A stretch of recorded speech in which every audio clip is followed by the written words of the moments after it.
Hello, ഇന്നൊരു painting വ്ളോഗാണ് കേട്ടോ ചെയ്യാൻ പോകുന്നത്. നമ്മൾ ഇതുവരെ ചെയ്യാത്ത പോലത്തെ ഒരു വീഡിയോ ചെയ്യാം എന്നാണ് വിചാരിക്കുന്നത്. അതുകൊണ്ട് തന്നെ ഫേസൊക്കെ കാണിച്ചിട്ടാണ് ഈ ഒരു വീഡിയോയിൽ ഞാൻ ചെയ്തിട്ടുള്ളത്. ഇത് ലോങ് വീഡിയോയിൽ ആദ്യമായിട്ടാണ് ഫേസ് കാണിക്കുന്നത്. അപ്പോൾ അതുകൊണ്ട് തന്നെ എനിക്ക് അതിൻ്റേതായിട്ടുള്ള ചളിപ്പും കാര്യങ്ങളൊക്കെ ഉണ്ട്. അപ്പോൾ ഫസ്റ്റ് നമുക്ക് ചെയ്യാനുള്ളത് ഏത് പെയിൻറ്റിങ് വീഡിയോ ചെയ്യുമ്പോഴും അല്ലെങ്കിൽ പെയിൻറ്റിങ് ചെയ്യുമ്പോഴും ഞാൻ ആദ്യം ചെയ്യുന്ന കാര്യം റെഫറൻസ് പിക്ചർ സെലക്ട് ചെയ്യുക എന്ന് പറയുന്നത് തന്നെയാണ്. ഇതിനായിട്ട് പിൻട്രസ്റ്റിൽ നിന്ന് കുറച്ച് പിക്ചേഴ്സൊക്കെ ഡൗൺലോഡ് ചെയ്തിട്ട് റെഫറൻസ് ആയിട്ട് ഇട്ടിട്ടുണ്ട്.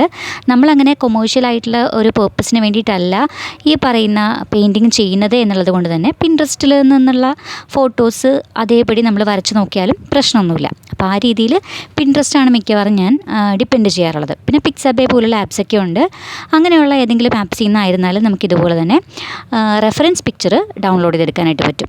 അതിനു മുന്നേ 2-3 കാര്യങ്ങൾ ഇന്ന് ചെയ്യാനുണ്ട്. മറന്നു പോകാതിരിക്കാനായിട്ട് നമുക്കതൊന്ന് ജസ്റ്റ് നോട്ട് ചെയ്ത് വെക്കാം. ഈ ഒരു പ്ലാനർ നേരത്തെ ഞാൻ വീഡിയോയിലൊക്കെ കാണിച്ചിട്ടുള്ള ഒരു പ്ലാനർ തന്നെയാണ്. അപ്പോൾ അതിൽ എല്ലാ ദിവസമൊന്നും യൂസ് ചെയ്തിട്ടില്ല. എന്നിരുന്നാലും ചില ദിവസങ്ങളിൽ ഇതുപോലെ തന്നെ ടു ഡു ലിസ്റ്റ് എഴുതാനായിട്ട് ഞാൻ ഈ ഒരു പ്ലാനറാണ് യൂസ് ചെയ്യാറുള്ളത്. അപ്പോൾ അതിൽ പതിവ് പോലെ തന്നെ പ്ലാനറിൽ നമ്മൾ ടു ഡു ലിസ്റ്റ് എഴുതി വെച്ചു. അതിനുശേഷം നമുക്കിന്ന് പെയിൻറ്റിങ് ചെയ്യാനായിട്ട് തുടങ്ങാം. ഇതൊരു വീഡിയോ ആയിട്ട് എടുക്കുന്നത് കൊണ്ട് തന്നെ അതിൻ്റേതായിട്ടുള്ള ബുദ്ധിമുട്ടുകളുണ്ട്. ഇതുപോലെ ഒരു സെറ്റപ്പ് ആക്കി റെഡിയാക്കി വെച്ചിരിക്കുമ്പോഴേക്കും വീഡിയോ ചെയ്യാനുള്ളൊരു മൂഡ് തന്നെ പോയിട്ടുണ്ടാവും ശരിക്കും പറഞ്ഞാൽ. ക്യാമറയും ചുറ്റുമുള്ള എല്ലാ സെറ്റപ്പും കാര്യങ്ങൾ ഈസ്തെറ്റിക്കലി ബ്യൂട്ടിഫുൾ ആവണം എന്നുള്ള രീതിയിലൊക്കെ സെറ്റ് ചെയ്ത് വരുമ്പോഴേ ശരിക്കും ആ ഒരു പെയിൻറ്റിങ് ചെയ്യാനുള്ള ഇൻട്രസ്റ്റ് ശരിക്കും പോകാറുണ്ട്. അപ്പോൾ ഇതെൻ്റെ സ്ഥിരം ചെയ്യാറുള്ള വലിയ സ്കെച്ച് ബുക്കില്ലേ, വലുതെന്ന് വെച്ചാൽ ഒത്തിരി വലുതൊന്നുമല്ല, A5 സൈസ് സ്കെച്ച് ബുക്കാണിത്. ഇത് ആമസോണിൽ നിന്ന് വാങ്ങിച്ചിട്ടുള്ളതാണ് കേട്ടോ. മെനോറ എന്ന് പറയുന്നൊരു ബ്രാൻഡിൻ്റെ സ്കെച്ച് ബുക്കാണ്. ഇതിൽ ചില പെയിൻറ്റിങ്സൊക്കെ നമ്മൾ വീഡിയോസിൽ കാണിച്ചിട്ടുള്ളതാണ്, ചിലത് അല്ലാത്തതുമുണ്ട്. ഇത് ശരിക്കും പറഞ്ഞാൽ ഞാൻ വേറൊരു പെയിൻറ്റിങ് ചെയ്യാനായിട്ടാണ് ഇന്ന് ഈ സ്കെച്ച് ബുക്ക് തുറന്നത്. അപ്പോൾ ദേ ഇതുപോലെ ഇങ്ങനെ പകുതിയാക്കി വെച്ചിരിക്കുന്നത് കണ്ടു. മിക്കവാറും ഉള്ള സംഭവം ഇതൊക്കെ തന്നെയാണ് കേട്ടോ. ഇങ്ങനെ ആദ്യം സെലക്ട് ചെയ്ത പിക്ചർ മാറ്റിയിട്ട് പിന്നീട് ഇത് കംപ്ലീറ്റ് ചെയ്യാനായിട്ട് ഇതിൻ്റെ റെഫറൻസ് പിക്ചർ നോക്കിയെടുത്തതാണ്. ശരിക്കും ഞാൻ ഈ ഒരു പെയിൻറ്റിങ് തുടങ്ങിയപ്പോൾ യൂസ് ചെയ്തിരുന്ന റെഫറൻസ് പിക്ചർ കാണാനില്ല.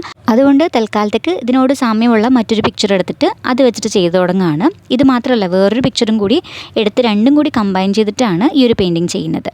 അക്രിലിക് പെയിൻറ്റിംഗ് ആണ് നമ്മളിന്ന് ചെയ്യാൻ പോകുന്നത്. നോർമലി നമുക്ക് വാങ്ങിക്കാൻ കിട്ടുന്ന ഈ ഫാബ്രിക്കിലൊക്കെ യൂസ് ചെയ്യുന്ന അക്രിലിക് കളേഴ്സ് കിട്ടുമല്ലോ, അത് വെച്ചിട്ടാണ് ചെയ്യാൻ പോകുന്നത്. ഇത് തന്നെയാണ് ഞാൻ മിക്കവാറും പെയിൻറ്റിങ് വീഡിയോസ് കാണിക്കുമ്പോൾ കാണിക്കാറുള്ളത്. ഇത് കൂടാതെ എൻ്റെ കയ്യിൽ ഈ അക്രിലിക്കിൻ്റെ ട്യൂബ്സ് ഉണ്ടായിരുന്നു, അക്രിലിക് കളേഴ്സിൻ്റെ ആർട്ടിസ്റ്റ് ട്യൂബ്സ് ഉണ്ടായിരുന്നു. പക്ഷേ അത് കുറച്ച് നാൾ ഞാൻ ഉപയോഗിക്കാണ്ട് വെച്ചപ്പോൾ അത് കട്ടയായി പോയിട്ടുണ്ടായിരുന്നു. അപ്പോൾ അതുകൊണ്ട് തന്നെ ഇപ്പം എനിക്ക് ഇത് മാത്രമേ ഉള്ളൂ.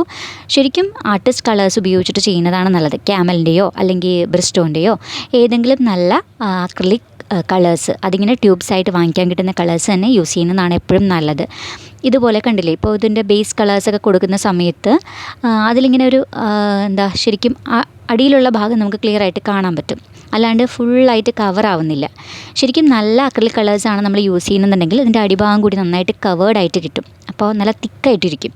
അപ്പോൾ ഇങ്ങനെ ട്രാൻസ്പെറൻസി ഉള്ളതുപോലെ ഇരിക്കില്ല. അപ്പോൾ ശരിക്കും പറഞ്ഞാൽ നല്ല കളേഴ്സ് യൂസ് ചെയ്യുന്നതാണ് നല്ലത്. എന്നാലും ബിഗിനർ ആണെന്നുണ്ടെങ്കിൽ ഇതുപോലുള്ള ബോട്ടിൽസ് വെച്ചിട്ട് നമുക്ക് ട്രൈ ചെയ്യാവുന്നതാണ്. ഞാനും വിചാരിക്കുന്നുണ്ട് ഒരു നല്ല അക്രിലിക് കളേഴ്സിൻ്റെ ഒരു ബോക്സ് വാങ്ങിക്കണം എന്ന്. പക്ഷേ നോക്കാം, എപ്പോഴെങ്കിലും നമുക്ക് തീർച്ചയായിട്ടും വാങ്ങിക്കുമ്പോൾ നിങ്ങളുമായിട്ട് തീർച്ചയായിട്ടും ഷെയർ ചെയ്യുകയും ചെയ്യാം കേട്ടോ. പിന്നെ ഇപ്പോൾ ചെയ്തുകൊണ്ടിരിക്കുന്ന പരിപാടി എന്താണെന്ന് വെച്ച് കഴിഞ്ഞാൽ, അന്ന് ഞാൻ ബേസ് കളേഴ്സായിട്ട് അടിച്ചു വെച്ചിരിക്കുന്നത് ബാക്ക്ഗ്രൗണ്ടിൽ യെല്ലോയാണ്. അതെപ്പോൾ പഠിച്ചതാണ്, എന്ത് റെഫറൻസ് പിക്ചർ വെച്ചിട്ടാണെന്നുള്ളതിനെ പറ്റിയൊന്നും എനിക്ക് ഓർമ്മയില്ലാത്തതുകൊണ്ട്, ആ റെഫറൻസ് പിക്ചറും കാണാത്തതുകൊണ്ട് അതിൻ്റെ ബാക്ക്ഗ്രൗണ്ട് ഒന്ന് മാറ്റിക്കൊടുക്കാൻ പോവാണ്. ഈ യെല്ലോ കളറിലെ ബേർഡ് ആയതുകൊണ്ടേ അതിൻ്റെ ബാക്ക്ഗ്രൗണ്ടിലും വീണ്ടും യെല്ലോ വരുമ്പോൾ ഒട്ടും തന്നെ ഭംഗി ഫീൽ ചെയ്യുന്നില്ല. അപ്പോൾ അതുകൊണ്ട് ജസ്റ്റ് ഒന്ന് ഡള്ളാക്കാൻ പോവാണ് ബാക്ക്ഗ്രൗണ്ട്. ഒരു ഡൾ കളർ കൊടുത്തു കഴിഞ്ഞാൽ ആ ബേർഡ് കുറച്ചുകൂടി കാണുമ്പോൾ ഭംഗി ഉണ്ടാവുമല്ലോ എന്ന് വിചാരിച്ചു. അപ്പോൾ ഇത് കണ്ടില്ലേ, ഞാൻ എത്ര തവണ കോട്ട് കൊടുത്തതിന് ശേഷവും അതിൻ്റെ ആ ഒരു ട്രാൻസ്പെറൻറ്റ് ഇഫക്റ്റ് കാണാനായിട്ടിട്ട്. അപ്പോൾ അത് തീർച്ചയായിട്ടും ഒരു നല്ല കാര്യമല്ല. നല്ല കളേഴ്സ് ആയിരുന്നെങ്കിൽ കുറച്ചുകൂടി എളുപ്പത്തിൽ നമുക്ക് കാര്യങ്ങൾ ചെയ്യാമായിരുന്നു. ഞാനിപ്പോൾ ഒരു 4 കോട്ടിങ് കൊടുക്കുന്നുണ്ടെങ്കിൽ നല്ലൊരു അക്രിലിക് കളറാണ് നമ്മുടെ കയ്യിലുള്ളതെന്നുണ്ടെങ്കിൽ ഒറ്റ കോട്ടിങ്ങിൽ തന്നെ നല്ല ഫിനിഷ്ഡായിട്ട് കവേർഡായിട്ട് കിട്ടും ബാക്ക്ഗ്രൗണ്ട്. അപ്പോൾ അങ്ങനെ എല്ലാ ഭാഗവും നമ്മൾ ബാക്ക്ഗ്രൗണ്ടിൽ കളേഴ്സൊക്കെ കൊടുത്തു.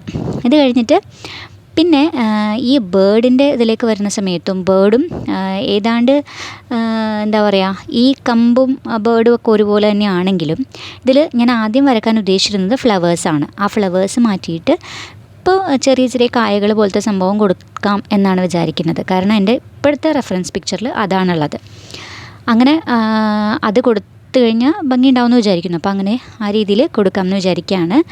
പിന്നെ ഈ കളേഴ്സ് കൊടുക്കുമ്പോഴേ ശരിക്കും പറഞ്ഞാൽ ഏറ്റവും അടിയിലത്തെ കളർ എന്താണ് അതാണ് ആദ്യം കൊടുക്കേണ്ടത്. ഇപ്പോൾ ബാക്ക്ഗ്രൗണ്ട് എന്താണ്, ബാക്ക്ഗ്രൗണ്ടാണ് നമ്മൾ ആദ്യം കൊടുക്കേണ്ടത്.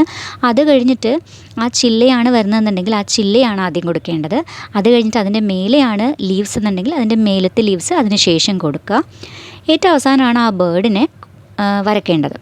ഇതിപ്പോൾ നമ്മൾ കൃത്യമായിട്ടുള്ള ഓർഡറൊന്നും ഫോളോ ചെയ്തിട്ടല്ല ഇത് ചെയ്യുന്നത്, ഒരു തോന്നുന്ന രീതിയിലാണ് ചെയ്യുന്നത്. ഇതൊരു ആർട്ട് വ്ളോഗായിട്ട് കൺസിഡർ ചെയ്യേണ്ട, ട്യൂട്ടോറിയലായിട്ട് എടുക്കേണ്ട.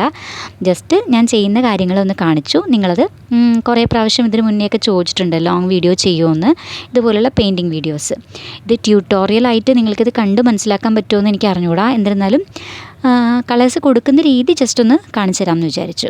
പിന്നെ നോർമലി എനിക്ക് സംസാരിക്കുമ്പോൾ കുറച്ച് സ്പീഡ് കൂടുതലുള്ളതാണ്. അപ്പോൾ അതുകൊണ്ട് തന്നെ ഈ റെക്കോർഡിങ്ങിൻ്റെ ഭാഗമായിട്ട് സംസാരിക്കുമ്പോൾ ഒരു ഫ്ലോയിൽ കാര്യങ്ങൾ വരാത്തത് കൊണ്ടും ചിലപ്പോൾ ഒരു കഥപ്പൊക്കെ ഫീൽ ചെയ്യുന്നുണ്ടാവും കേട്ടോ. അത് ഞാൻ വളരെയധികം കഷ്ടപ്പെട്ട് കഥച്ച് പറയണമെന്നല്ല, പറയുമ്പോൾ ആ സംസാരത്തിൻ്റെ സ്പീഡ് കൊണ്ട് റെക്കോർഡിങ്ങിൽ എന്തോ ഒരു കിതപ്പ് പോലെ ഫീൽ ചെയ്യുന്നുണ്ട്. അപ്പോൾ അത് നിങ്ങൾ തീർച്ചയായിട്ടും ഒന്ന് ഇഗ്നോർ ചെയ്തേക്കുക.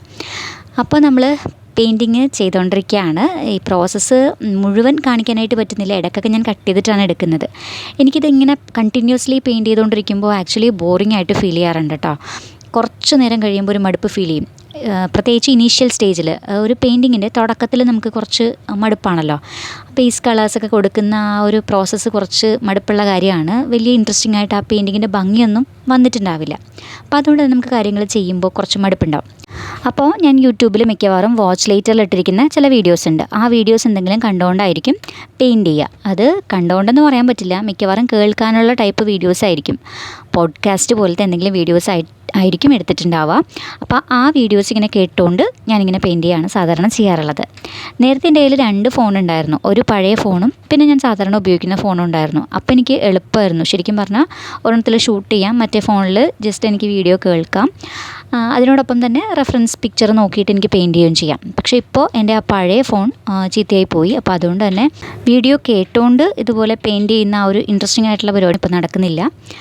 പിന്നെ റെക്കോർഡ് ചെയ്യുന്നതുകൊണ്ട് വീഡിയോ റെക്കോർഡ് ചെയ്യണം, ഈസ്തെറ്റിക്കലി പല ആംഗിൾസിൽ സെറ്റ് ചെയ്യണം, ഇങ്ങനെയുള്ള കാര്യങ്ങളൊക്കെ വരുമ്പോൾ പെയിൻറ്റിങ് എന്ന് പറയുന്ന പ്രോസസ്സ് അത്രത്തോളം എൻജോയ് ചെയ്യാനും പറ്റുന്നില്ല കേട്ടോ.